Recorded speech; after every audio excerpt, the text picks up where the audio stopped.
Hello all, welcome back to my channel. Today I will walk you through with an example explaining about stateful versus stateless in service package.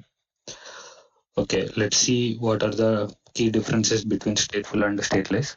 A stateful service maintains a session across multiple service calls during same interaction, where stateless service does not maintain any session or clipboard between service calls. So I will explain with you an example. Let's say we have an application called shopping cart where we have add item, update quantity, view cart, checkout, service calls. Okay. First I request add item service call and all these details are stored in a clipboard or other pages. Now for update quantity service call, we need the details of items, right? Then only we can update quantity. So that means we need first details of previous session. So in this case, we need to go for stateful only. Now let's read the statement which I have given for stateful. Then you will able to understand what I meant. Um, Before going whether a service package is stateful or stateless, we also need to consider this scenario. And one more scenario is client need to make use of this one only when requests are sent one by one in order. That means add item request should happen and then only quantity request call should happen. That means if we send this update quantity request first and add item next, then it don't doesn't make sense, right? So all these four service request calls should be happen in sequence only. So first we need to add items, then only we can able to update the quantity of the items. Then we will go for view card, and then we will go for checkout. So in this scenario only, we will go for stateful option. Now let's go to the designer studio and we'll see with an example. So I have already created a service package. In this service package, I have created service rest rules. These are two service rest rules. So let's open this one.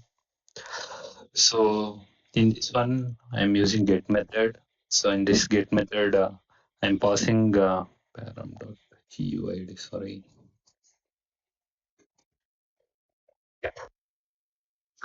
In this method, I'm using a get method. So in this activity,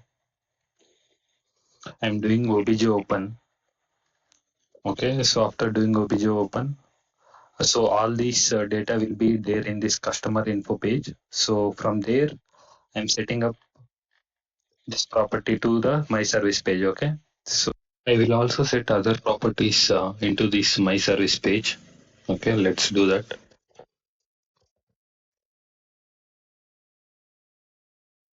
Now let's run this service rest. I'm running the service rest. Now I will give anyone ID and I will do a trace as well. This one.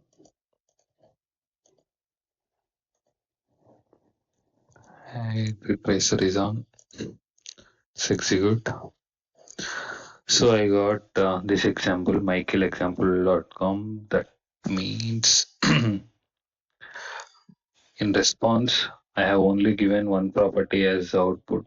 So as a response, that is account ID. So even though I have set so many properties in this my service page, I have given only this account ID as the response. That's why only this output has been came here. So let's go to tracer and in tracer you will see my service page, right? So in my service page I got I have setted this account ID, coverage level and first name. Why does this full name came? Let's see that. It should not happen, right? Let's go to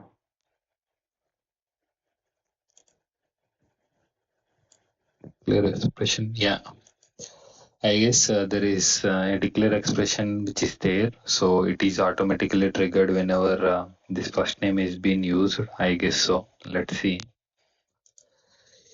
Yeah, so whenever this first name is being used, this declare expression has been triggered and it set value for full name as well. So that's fine. It's been setted on my service page. Now we are having these values, but we are only showing this one as output, right? Now I will explain what is happening in this second service call, which is find the customer info. Now let's go to get method. So here I'm just doing find customer. I'm just doing a property set. Actually, no need to do property set as well because all my service page will be accessed here. No need to do anything, but I just want to show to trace this one. I just created a dummy activity. Okay, so so here in this service test, I'm giving a response as clipboard page as my first name, so it should get first name. Ideally, we are not doing anything in this activity, right? So it should take the previous my service page data and it should come here. Now let's run this one.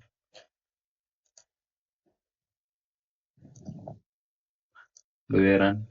No need to give any input for this one. Just I have already been traced.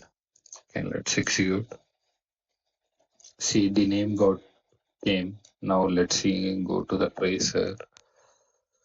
So if you see in my first page itself, first step itself, so in my service page, you can see all the data which is already been there in my service page. So you can able to reuse in the second request call as well. That is the whole concept. So I have used this my first name as the out response, right? So that's why only this one came as a response. Now that's how this stateful will be used. So that means whatever data which is there in my service page, it will be used across all the requesters. So that's how it will be used.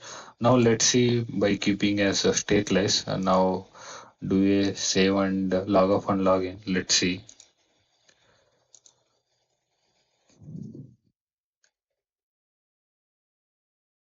So I'm running first